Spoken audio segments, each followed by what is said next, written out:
Hello everyone, our today's topic is elevation in boiling point, second colligative property बच्चों। और जिसने RLVP जो है फर्स्ट प्रॉपर्टी जो है वो स्टडी नहीं किया है तो वो प्लीज़ प्लेलिस्ट में जा करके और ये RLVP जो प्रॉपर्टी है वाला जो वीडियो है वो ज़रूर देखें बच्चों, क्योंकि ये जो हमारे पास कोलिगेटिव प्रॉपर्टीज़ है ना ये इंटरकनेक्टेड है और उन्हीं से जुड़ी हुई है प्रीवियस टॉपिक के साथ। तो बच्चों स्टार्ट करते हैं, हम आज कंप्लीट स्टडी करेंगे एलिवेशन इन बॉइलिंग पॉइंट के बारे में, ठीक है ना। तो एलिवेशन इन बॉइलिंग पॉइंट होता है क्या बच्चों, जनरली हमारे पास कि increase in boiling point of the substance बच्चों। यानी जैसे आप मान लो वाटर है, वाटर के अंदर कोई सॉल्यूट आपने ऐड कर दिया तो इम्प्योरिटी आपने ऐड कर दी ना, तो इम्प्योरिटी जो है ना वो क्या करती है कि उससे जो वाटर है उसका बॉइलिंग पॉइंट को इंक्रीज़ कर देती है। यानी पहले मान लो कि वाटर 100 डिग्री सेल्सियस के ऊपर बॉयल करता था तो अभी वो थोड़ा सा हाई टेम्परेचर के ऊपर बॉयल करेगा। और बॉइलिंग पॉइंट का जो है ना इन्वर्सली प्रोपोर्शनल होता है वेपर प्रेशर, यानी कि जब वेपर प्रेशर डिक्रीज होता है तो बॉइलिंग पॉइंट इंक्रीज होता है बच्चों, ठीक है ना। तो चलिए हम कंप्लीट स्टडी करते हैं हम एलिवेशन इन बॉइलिंग पॉइंट को, ठीक है। हमारी कोलिगेटिव प्रॉपर्टी है। तो सबसे पहले आपके पास क्या है भी एलिवेशन इन बॉइलिंग पॉइंट के अंदर हमारे पास बॉइलिंग पॉइंट क्या होता है बच्चों। इससे प्रीवियस जो हमारे पास RLVP प्रॉपर्टी थी इसके अंदर हमने स्टडी किया था वेपर प्रेशर को स्टडी किया था बच्चों, और वेपर प्रेशर जो है ना वो भी आपका बॉइलिंग पॉइंट से रिलेटेड है। तो इसमें हम बॉइलिंग पॉइंट को स्टडी करते हैं। प्रीवियस में हमने वेपर प्रेशर को स्टडी किया, इसमें हम बॉइलिंग पॉइंट को स्टडी करें। तो चलिए बच्चों स्टडी करते हैं बॉइलिंग पॉइंट क्या होता है। बॉइलिंग पॉइंट बच्चों की वो टेम्परेचर है, टेम्परेचर वो टेम्परेचर जिसके ऊपर हमारे पास क्या होता है vapour pressure of the liquid. Vapour pressure है किसी भी लिक्विड का वो हमारे पास 1 एटमॉस्फेयर के इक्वल आ जाता है, 1 ATM के इक्वल आ जाए, ठीक है ना। यानी जो वेपर बन रहे हैं लिक्विड के तो वो जो वेपर है उनका जो प्रेशर है वो 1 एटमॉस्फेयर हमारे पास एटमॉस्फेरिक प्रेशर के इक्वल आ जाता है, तो हम उसको बोलते हैं बॉइलिंग पॉइंट बच्चों, ठीक है ना। तो वो जो टेम्परेचर होगा जिसके ऊपर उसका एक प्रेशर जो है 1 एटमॉस्फेरिक के बराबर आएगा तो उसको हम बोलेंगे बॉइलिंग पॉइंट बच्चों, ठीक है ना। बॉयल यानी कि liquid starts to boil, liquid आपका बॉयल करना स्टार्ट कर देता है, ठीक है। तो कैसे देखो, तो ये होता है इसका बॉइलिंग पॉइंट बच्चों। यानी कि हमारे पास जो लिक्विड है जैसे वाटर है तो वाटर आपका 100 डिग्री सेल्सियस के ऊपर जो इसके वेपर बन रहे हैं ना तो वेपर का जो प्रेशर है वो 1 एटमॉस्फेरिक के बराबर आ जाता है। तो जैसे हमारे पास नॉर्मल क्या था, एक लिक्विड था, पहले वाटर है, मान लो वाटर हमने लिया और इसके बाद आपने क्या किया, ये हमारे पास सिर्फ वाटर है तो ये वाटर सॉल्वेंट हुआ, ठीक है ना। यानी कि आपके पास क्या है सॉल्वेंट है। और इसके बाद आपने क्या किया कि इसको हीट किया तो इसके वेपर बनेंगे। अब ये वेपर तो ज़्यादा बना रहा है क्योंकि अकेला वाटर है तो ये वेपर ज़्यादा बनेंगे, प्योर है, ठीक है ना। तो इसका बॉइलिंग पॉइंट मैंने मान लिया कि ये जब ये जो प्रेशर है वेपर का ये 1 एटमॉस्फेयर के बराबर आएगा। एयर का प्रेशर डाउनवर्ड होता है और ये 1 ATM है बच्चों, ठीक है ना। सी लेवल के ऊपर 1 ATM होता है, हमारे यहाँ तो थोड़ा सा लेस हो जाता है, ठीक है ना, क्योंकि हम थोड़ा सा सी लेवल से अप लेवल में है, ठीक है। तो ये जो वेपर का प्रेशर है 1 ATM के बराबर आ जाएगा ना तो ये वाटर जो है आपका बॉयल करना स्टार्ट कर देगा, ठीक है। ये बॉइलिंग स्टार्ट हो जाएगी, ओके बच्चों। तो बॉइलिंग जो है ना वो एक आपके पास बल्क फिनोमिना है, सरफेस फिनोमिना नहीं है। तो ये जो वेपर है, वेपर का प्रेशर जब 1 एटमॉस्फेयर के बराबर आ गया तो वाटर आपका बॉयल करना स्टार्ट कर दिया, ठीक है ना।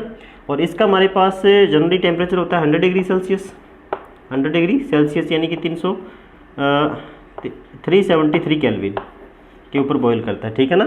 पर जैसे ही आपने इसके अंदर नॉन वोलेटाइल सॉल्यूट ऐड कर दिया, कोई नॉन वोलेटाइल यानी कि मान लो कि NaCl ऐड कर दिया, मान लो NaCl ऐड कर दिया, ये नॉन वोलेटाइल सॉल्यूट होता है, तो इसके जो वेपर होते हैं ये आपके कम हो जाएंगे, वेपर कम हो जाएंगे बच्चों, ठीक है ना। अब इसमें ये बन गया सॉल्यूशन, इसके वेपर हो गए कम, ठीक है ना। सॉल्यूशन का वेपर जब कम हो जाएंगे तो इसका बॉइलिंग पॉइंट यानी कि इसके जो 1 एटमॉस्फेयर है, ये 1 एटमॉस्फेयर है, इसके बराबर वेपर लाने के लिए, इसके बराबर प्रेशर के वेपर हमें बनाने के लिए क्या करना पड़ेगा, इसको थोड़ा सा और ज़्यादा हीट करना पड़ेगा, ठीक है ना। तो हमारे पास क्या होता है कि जितना हम ज़्यादा हीट करेंगे ना उतना ही इसका बॉइलिंग पॉइंट बढ़ता है बच्चों, क्योंकि vapour pressure is directly proportional to the temperature, ठीक है ना। जितना आप टेम्परेचर बढ़ाओगे उतने ही वेपर ज़्यादा होंगे, ठीक है। और जितना आप कम करते हो तो अकेला सॉल्वेंट जो था ये वेपर थोड़े से ज़्यादा बना रहा था, इसलिए इसको लो टेम्परेचर के ऊपर यानी कि 100 डिग्री सेल्सियस तक ही आपको हीट करना पड़ा और ये बॉयल करना स्टार्ट कर दिया इसने, ठीक है ना। बट इसमें हमारे पास बॉइलिंग पॉइंट क्या रहेगा बच्चों, 100 डिग्री सेल्सियस के ऊपर इसके वेपर कम बनेंगे क्योंकि आपने इसमें नॉन वोलेटाइल सॉल्यूट ऐड कर दिया, ठीक है ना। अब वेपर कम बनेंगे तो इसको ज़्यादा हीट करना पड़ेगा, तो ज़्यादा हीट करने पड़ेगा तो इसमें क्या होगा कि इसका जो बॉइलिंग पॉइंट होगा 373 केल्विन से ज़्यादा हो जाएगा, ठीक है ना। इसका बॉइलिंग पॉइंट क्या होगा बच्चों, 373 से ज़्यादा हो जाता है, ठीक है ना। तो इसका मान के चलते हैं कि इसका जो होता है वो होता है TB0, बॉइलिंग पॉइंट है TB0 है प्योर का अकेला का, और इसका हमारे पास बॉइलिंग पॉइंट आता है बच्चों TB, ये मान के चलते हैं, ठीक है ना। एक ग्राफ से समझेंगे इस चीज़ को। तो पहली बार जो प्रॉपर्टी थी वो सिर्फ वेपर प्रेशर तक थी, अब हम इस प्रॉपर्टी को थोड़ा सा एक्सटेंड कर दिया, ये हमारे पास बॉइलिंग पॉइंट तक पहुंच गई, ठीक है ना। यानी कि ये बॉइलिंग पॉइंट है वो भी आपका वेपर प्रेशर के ऊपर ही डिपेंड होता है। जो ज़्यादा वेपर बनाता है उसका बॉइलिंग पॉइंट कम होता है, और जो कम वेपर बनाता है उसका बॉइलिंग पॉइंट बच्चों ज़्यादा होता है, ठीक है ना। बट आपने क्या किया कि इसमें प्योर सॉल्वेंट था, इसमें नॉन वोलेटाइल सॉल्यूट ऐड कर दिया, वो क्या करेगा, इसके वेपर प्रेशर को तो डिक्रीज़ कर देगा बट बॉइलिंग पॉइंट को इंक्रीज़ कर देगा। ज़्यादा हाई टेम्परेचर पे बॉईल करना पड़ेगा आपको, ठीक है ना। तो चलिए हम स्टडी करते हैं बच्चों इसको। इसी चीज़ को हम क्या बोलते हैं, एलिवेशन इन बॉइलिंग पॉइंट बोलते हैं, कि जब आपने नॉन वोलेटाइल सॉल्यूट ऐड कर दिया तो टेम्परेचर जो है ना वो इंक्रीज़ हो जाएगा, बॉइलिंग पॉइंट का इंक्रीज हो जाना, ठीक है ना। तो इन दोनों का हम डिफरेंस लेंगे ना, TB माइनस TB नोट करेंगे तो हमारे पास ये आ जाएगा कि कितना इंक्रीज़ हुआ, ठीक है ना। जो डिफरेंस आएगा तो ये जो कितना इंक्रीज़ होगा डेल्टा TB, यानी कि हमारे पास इसको हम माइनस करोगे ना, TB में से TB आपके पास हाई है और TB नोट हमारे पास थोड़ा कम है, ठीक है ना, प्योर सॉल्वेंट का। तो इन दोनों का जो डिफरेंस है ना, यही हमारे पास क्या होता है, एलिवेशन इन बॉइलिंग पॉइंट होता है बच्चों। डेल्टा TB से इसको रिप्रेजेंट करते हैं, ठीक है ना, change in temperature of boiling point. तो ये हमारे पास होता है बच्चों एलिवेशन इन बॉइलिंग पॉइंट। और आगे हम इस एक्सप्रेशन, और ये हमारे पास किस पे डिपेंड करेगा बच्चों कि आपने सॉल्यूट कितना ऐड किया। जितना आप ज़्यादा अमाउंट ऐड करोगे ना, क्योंकि ये भी हमारे पास कोलिगेटिव प्रॉपर्टी है, और कोलिगेटिव प्रॉपर्टी किसके ऊपर डिपेंड करती है, अमाउंट ऑफ द सॉल्यूट के ऊपर डिपेंड करती है बच्चों, ठीक है ना। तो इसके अंदर नॉन वोलेटाइल सॉल्यूट आपने जितना ज़्यादा ऐड करोगे ना, उतना ही डिफरेंस दोनों के बीच में ज़्यादा आएगा, उतना ही ये टेम्परेचर आपको ज़्यादा हीट करना पड़ेगा, इसका बॉइलिंग पॉइंट उतना ही बढ़ता जाएगा, ठीक है ना, इंक्रीज होता जाएगा। तो इस इंक्रीज इन बॉइलिंग पॉइंट को हम क्या बोलते हैं, एलिवेशन इन बॉइलिंग पॉइंट बोलते हैं बच्चों। और एलिवेशन कितना हुआ, कितना इंक्रीज़ किया, इन दोनों का डिफरेंस बता देगा आपको कितना इंक्रीज़ किया, ठीक है ना। इन दोनों का जो डिफरेंस होगा वही एलिवेशन इन बॉइलिंग पॉइंट है, और ये डिपेंड करेगा अमाउंट ऑफ द सॉल्यूट आपने कितना ऐड किया, ठीक है ना। ये दोनों का डिफरेंस है, ये हमारे पास हो गया डेल्टा TB, और डेल्टा TB प्रोपोर्शनल होता है बच्चों amount of the solute, amount of solute के ऊपर, कि जितना ज़्यादा आप सॉल्यूट ऐड करोगे ना उतना ही उसका बॉइलिंग पॉइंट जो है एलिवेशन इन बॉइलिंग पॉइंट ज़्यादा आएगा, डिफरेंस ज़्यादा आएगा, ठीक है। तो चलिए हम ग्राफ से समझते हैं। ये हमारे पास क्या है, TB नोट किसके ऊपर लगता है, जो स्टैंडर्ड होता है। तो एक फिक्स टेम्परेचर के ऊपर इसका बॉइलिंग पॉइंट TB नोट हो गया प्योर सॉल्वेंट का। और हमारे पास क्या था, सॉल्यूशन का टेम्परेचर, सॉल्यूशन का बॉइलिंग पॉइंट हायर होगा, और प्योर सॉल्वेंट का जो बॉइलिंग पॉइंट है बच्चों वो लो होगा थोड़ा सा, ठीक है ना, क्योंकि वो सॉल्यूट ऐड करने के बाद आई होगा, बाद में उसका बॉइलिंग पॉइंट बढ़ेगा। तो ये हमारे पास किसके बराबर है बच्चों, elevation in boiling point that represented by delta TB के बराबर, ठीक है ना, डेल्टा TB के इक्वल है। अब क्या होगा, ग्राफ बनाओ, कि क्योंकि हमारे पास बॉइलिंग पॉइंट किसके ऊपर डिपेंड है, वेपर प्रेशर के ऊपर, ठीक है ना बच्चों, यानी कि VP वेपर प्रेशर लिख देता हूँ शॉर्ट में। तो वेपर प्रेशर वर्सेस टेम्परेचर, क्योंकि बॉइलिंग पॉइंट हमारे पास वेपर प्रेशर का इन्वर्सली प्रोपोर्शनल होता है, boiling point for a particular liquid. अगर आपने वेपर कम कर दिया तो बॉइलिंग पॉइंट आपको थोड़ा सा, यानी बॉइलिंग पॉइंट होता क्या है, टेम्परेचर ही तो होता है जिस पे बॉयल करता है। तो उसको बॉयल करने के लिए आपको, यानी कि वेपर जो है वो ज़्यादा बनाने के लिए आपको टेम्परेचर थोड़ा सा हाई देना पड़ेगा बच्चों, ठीक है ना, थोड़ा सा और हीट करना पड़ेगा। तो चलिए अब पहले में तो हमने स्टडी किया RLVP में वेपर प्रेशर को, अभी हम बॉइलिंग पॉइंट को स्टडी करेंगे। तो वेपर प्रेशर वर्सेस टेम्परेचर का ग्राफ बनाते हैं हम। ये वेपर प्रेशर हो गया और ये टेम्परेचर हो गया बच्चों, ये टेम्परेचर है, इधर इंक्रीज हो रहा है, ये वेपर प्रेशर है, और हम सॉल्वेंट और सॉल्यूट लेते हैं। अब वेपर प्रेशर क्या होगा बच्चों, एक एटमॉस्फेयर 1 ATM के बराबर आएगा ना। वेपर प्रेशर जब 1 ATM के बराबर आ जाएगा तो हमारे पास सब्सटेंस बॉईल करना स्टार्ट कर देगा। तो इससे आगे का वेपर प्रेशर को हमें कुछ लेना देना नहीं है, ठीक है ना। तो हम एक लाइन लगा देते हैं कि हमें यहीं तक जो है सॉल्वेंट और सॉल्यूट को चेक करना है। तो पहले हमने प्योर सॉल्वेंट लिया, वाटर। तो वाटर जो है हमने स्टार्ट किया, जैसे जैसे आप टेम्परेचर बढ़ा रहे हैं, वेपर बढ़ा रहे हैं, ठीक है ना, वेपर बढ़ रहे हैं। और ये हमारे पास क्या होगा, जब 1 एटमॉस्फेयर के बराबर आ जाएंगे इस टेम्परेचर के ऊपर, ये सॉल्वेंट है। और बढ़ाते बढ़ाते क्या होगा कि वेपर का जो प्रेशर है वो 1 ATM के बराबर आ जाएगा सॉल्वेंट का। और इधर हमें पता चल जाएगा, इस लाइन को इस तरह एक्सटेंड करेंगे, ड्रॉ करेंगे ना, तो यहाँ हमें इसका टेम्परेचर पता चल जाएगा इस लाइन के ऊपर, किस टेम्परेचर के ऊपर इसका 1 एटमॉस्फेयर के बराबर आया है। तो ये हमारे पास प्योर वाटर का तो हमें पता ही होता है कि ये हमारे पास 100 डिग्री सेल्सियस के ऊपर मान लो कि बॉयल करता है। पर हम कोई और सॉल्वेंट ले लेते हो जो सपोज कर दिया कि TB नोट है इसका, ठीक है। इसके बाद जैसे हम इसमें नॉन वोलेटाइल सॉल्यूट ऐड करोगे तो क्या होगा, वेपर प्रेशर कम हो जाएगा, ठीक है ना। तो प्रेशर हम कम लेके चलेंगे, इससे ग्राफ नीचे की तरफ रहेगा इसका। जितने सॉल्वेंट के वेपर बना रहे थे, चाहे किसी भी टेम्परेचर के ऊपर बना रहे हो, सॉल्वेंट के वेपर तो ज़्यादा के ज़्यादा ही बनेंगे, तो इसका जो ग्राफ है सॉल्यूशन का वो नीचे रहेगा, ठीक है ना। इसको हम हीट कर रहे हैं और इसको भी हम 1 एटमॉस्फेयर तक पहुंचाते हैं, ठीक है ना।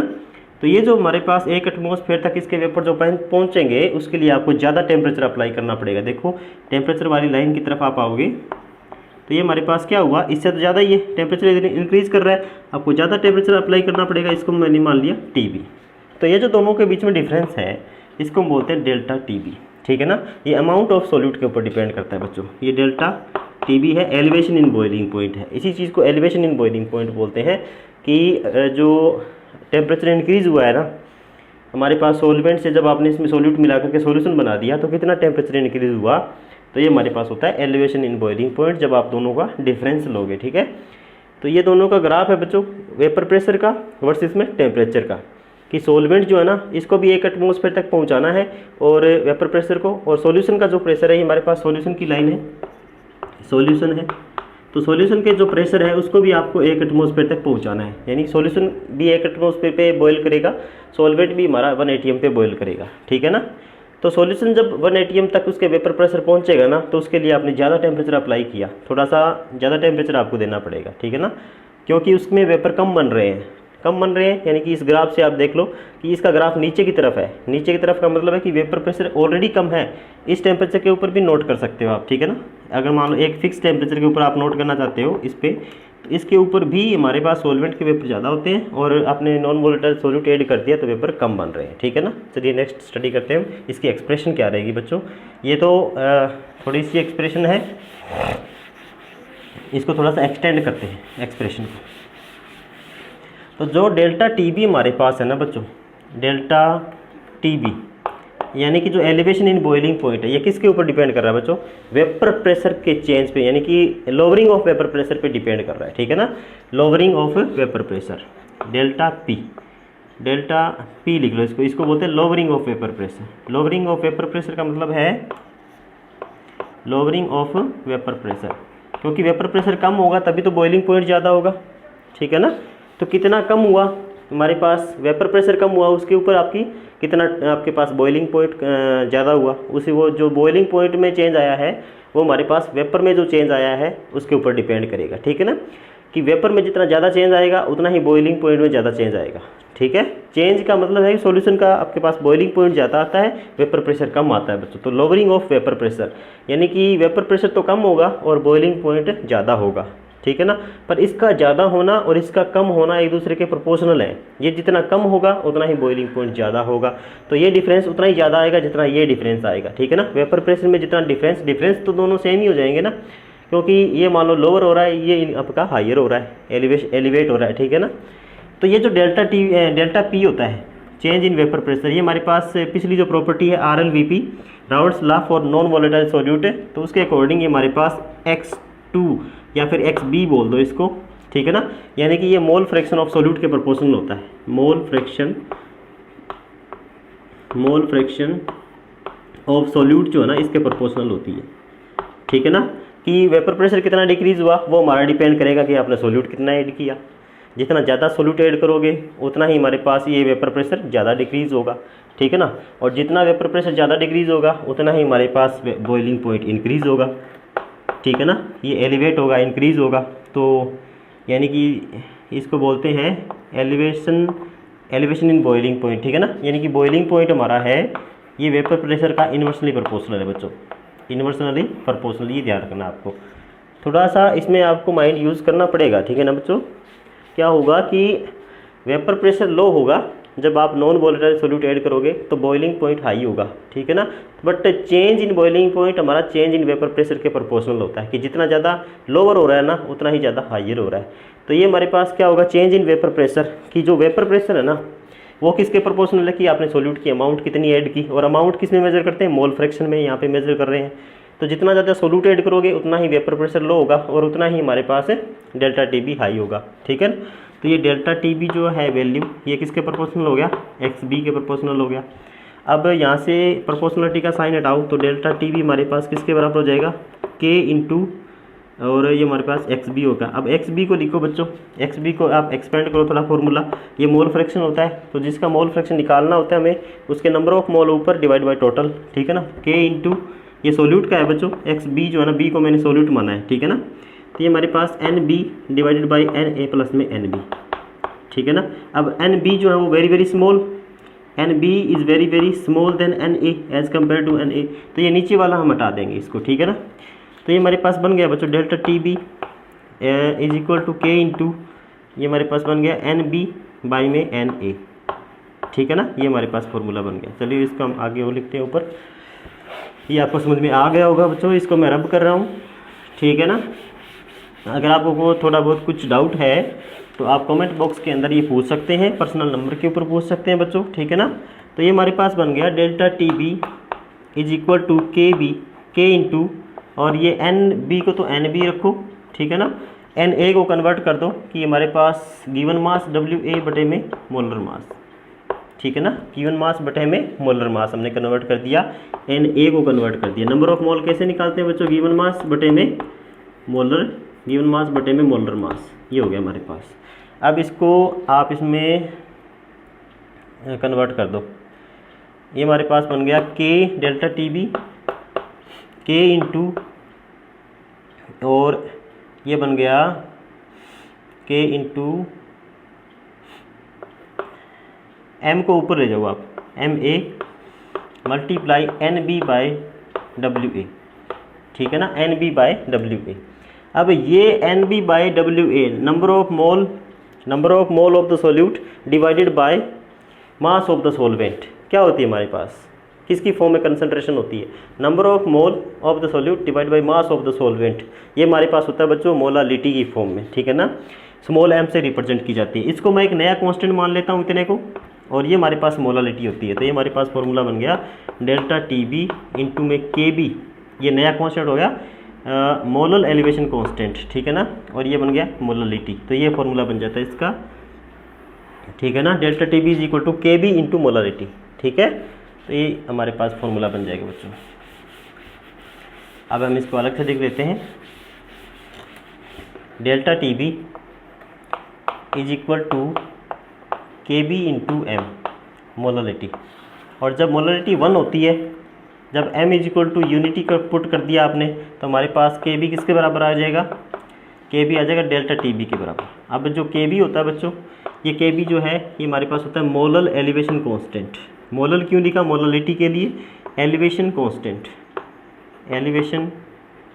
Elevation constant, molal elevation constant हो गया बच्चों, ठीक है ना। और मोलल एलिवेशन कांस्टेंट जो है इसको क्रायोस्कोपिक कांस्टेंट भी बोलते हैं, क्रायोस्कोपिक कांस्टेंट, क्रायोस्कोपिक कांस्टेंट बच्चों, ठीक है ना।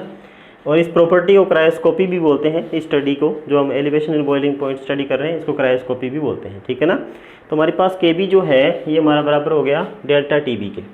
जब हम मोललिटी 1 पुट करेंगे, जब मोललिटी 1 कब होती है बच्चों, जब नंबर ऑफ मोल क्या होते हैं 1, नंबर ऑफ मोल क्या होंगे, नंबर ऑफ मोल 1 होते हैं, ठीक है ना, मोल 1 होते हैं कितने में, पर केजी ऑफ द सॉल्वेंट, पर KG of the solvent. 1 KG solvent में जब 1 मोल होता है तो मोललिटी 1 होती है, तो उस टाइम हमारे पास के बी जो है ना वो एलिवेशन इन बॉइलिंग पॉइंट के ही इक्वल आता है। इसको क्रायोस्कोपिक कांस्टेंट भी बोलते हैं, या फिर इसको बोलते हैं बच्चों एब्यूलियोस्कोपिक कांस्टेंट। ये आप देख लेना बुक के अंदर, एब्यूलियोस्कोपिक कांस्टेंट भी बोलते हैं, एब्यूलियोस्कोपिक कांस्टेंट नहीं, क्रायोस्कोपिक ही होगा, एब्यूलियोस्कोपिक नेक्स्ट होगा जो डिप्रेशन इन फ्रीजिंग पॉइंट में आएगा, ठीक है ना, सॉरी फॉर दैट। तो नेक्स्ट हम चलते हैं, ये हमारे पास फॉर्मूला बन गया। नेक्स्ट हमारे पास होता है ये फॉर्मूला बच्चों main, delta T B is equal to K B into M, ठीक है ना। के बी हमारे पास होता है molal elevation constant K B, और के बी आपको बताता है बच्चों के बी कैसे निकालते हैं वो भी देख लो। के बी जो है एक पर्टिकुलर लिक्विड के लिए कैसे निकालेंगे, ये हमारे पास होता है आर टी नोट का स्क्वायर, टी नोट का square 1000 LV latent heat of enthalpy, latent heat होती है बच्चों ऑफ वेपोराइजेशन LV, ठीक है ना। और LV हमारे पास इक्वल होता है डेल्टा H, ये हमारे पास होगा vaporisation, delta H of vaporisation divide by molar mass of the solvent, यानी कि A molar mass of the solvent के बराबर होगा बच्चों, ठीक है। ये LV यहाँ पुट कर दोगे आप, ठीक है, और ये आपके पास KB का फॉर्मूला निकल जाएगा। R गैस कांस्टेंट है, R क्या है, गैस कांस्टेंट है, और इसकी वैल्यू 8.314 होती है, 314। और LV हमारे पास लेटेंट हीट होती है बच्चों, लेटेंट हीट होती है, ठीक है ना। लेटेंट हीट का मतलब है heat absorb when it is converted into liquid is converted into vapour, तो उस टाइम वो हीट कितनी एब्जॉर्ब कर रहा है, मान लो कि लेटेंट हीट है, अब्जॉर्ब कितनी हीट कर रहा है वो, तो वो लेटेंट हीट होगी बच्चों, ठीक है ना, जब वो आपका लिक्विड से वेपर बनेगा। और टी नोट है हमारे पास boiling point of solvent, boiling point of solvent बच्चों, इसका स्क्वायर कर दोगे तो इस तरह हमारे पास एक पर्टिकुलर लिक्विड का KB निकाला जाता है। नेक्स्ट है molecular mass of the solute. Molecular mass कैसे निकालना है, of molecular mass of solute कैसे निकालोगे बच्चों, तो ये हमारे पास delta TB is equal to KB into M, ठीक है। और KB हमारे पास पर्टिकुलर होता ही है पर्टिकुलर लिक्विड के लिए, ठीक है ना। मल्टीप्लाई M को पुट कर दो आप, number of mole of solute NB divided by mass of the solvent multiply 1000, ठीक है ना। अगर आप मास ग्राम में लोगे तो डेल्टा TB और यहाँ पे हमारे पास is equal to KB into number of mole of solute किसके बराबर होता है, given mass of solute divide by molar mass of solute, ठीक है ना। Molar mass of solute divide by mass of the solvent multiply 1000। अब इस फॉर्मूले में आपको और चीज़ें सारी गिवन होंगी और आपको MB निकालना है, ये मॉलिक्यूलर मास ऑफ सोल्यूट है, यहाँ से MB आपका निकल के आ जाएगा, ठीक है ना। तो एक दो न्यूमेरिकल आप इसमें से स्टडी करोगे, बुक के अंदर से न्यूमेरिकल आपको मिल जाएंगे। तो ये हमारे पास फॉर्मूला हो गया बच्चों डेल्टा TB निकालने का। अब KB को थोड़ा सा स्टडी कर लेते हैं कि KB हमारे पास क्या होता है बच्चों। KB जो है ना, KB क्या रिप्रेजेंट करता है, KB आपको ये बताता है कि जैसे आप सोल्यूट एक पर्टिकुलर ऐड करेंगे, मान लो जैसे 1 ग्राम आपने NaCl किसी के अंदर ऐड किया, आपके पास अलग अलग लिक्विड है, आपके पास लिक्विड है बच्चों, वाटर है, एल्कोहल है, ठीक है ना, ईथर है, वाटर है, एल्कोहल है और ईथर है बच्चों, ईथर है, ठीक है ना। अब ये हमारे पास जो है ना वाटर जो है उससे ज़्यादा आपके पास वोलेटाइल होता है एल्कोहल, और एल्कोहल से ज़्यादा वोलेटाइल होगा ईथर। तो जिसके जितने ज़्यादा वोलेटाइल होने का मतलब है कि ये एल्कोहल वाटर से ज़्यादा वेपर बनाएगा, और ईथर जो हमारा एल्कोहल से भी ज़्यादा वेपर बनाता है। तो जो जितना ज़्यादा वेपर बनाता है ना, KB की वैल्यू भी उसके लिए उतनी ही ज़्यादा आएगी। अगर आप 1 ग्राम NaCl सब के अंदर ऐड कर रहे हो, मान लो यानी कि सोल्यूट की अमाउंट फिक्स रख के फिक्स अमाउंट सब के अंदर ऐड कर रहे हो, तो किसके अंदर एलिवेशन ऑफ बॉइलिंग पॉइंट जो ज़्यादा आता है, ठीक है ना। ये आपको देखना होता है कि एक हमारे पास सोल्यूट की अमाउंट पर्टिकुलर है, फिक्स है, बट अगर आप सोल्वेंट अलग अलग लोगे ना, तो किस में हमारे पास जो डेल्टा TB आएगा, एलिवेशन ऑफ बॉइलिंग पॉइंट ज़्यादा आएगा। तो वो आपको देखना है कि जो ज़्यादा वोलेटाइल होगा ना, ज़्यादा वेपर बनाता है, ठीक है। तो जो ज़्यादा वेपर बनाता है तो उसके वेपर में तो कम ही डिफरेंस आएगा ना, तो ज़्यादा वेपर बनाएगा तो उसमें हमारे पास NaCl आप ऐड करोगे तो ज़्यादा वेपर वाले में कम डिफरेंस आएगा, और जब आपके पास जो वाटर है जो आपके पास कम वेपर बनाता है उसका तो ज़्यादा डिक्रीज़ होगा वेपर, ठीक है ना। तो हमारे पास वाटर के केस में जो वोलेटाइल कम है उसके केस में हमारे पास 1 ग्राम NaCl का इफेक्ट ज़्यादा रहेगा, इसमें कम रहेगा और इसमें कम रहेगा, ठीक है ना। तो ये KB आपको बताता है कि पर्टिकुलर लिक्विड के लिए, या फिर आपने सॉल्वेंट आपने पर्टिकुलर लिया और NaCl की अमाउंट वेरी कर रहे हो तो क्या आएगा, ठीक है। तो आज के लिए इतना ही बच्चों। एलिवेशन इन बॉइलिंग पॉइंट आपको जो प्रॉपर्टी कंप्लीट करनी है, स्टडी करना है, और धीरे धीरे हम जो है इस चैप्टर के कंप्लीशन की तरफ बढ़ रहे हैं।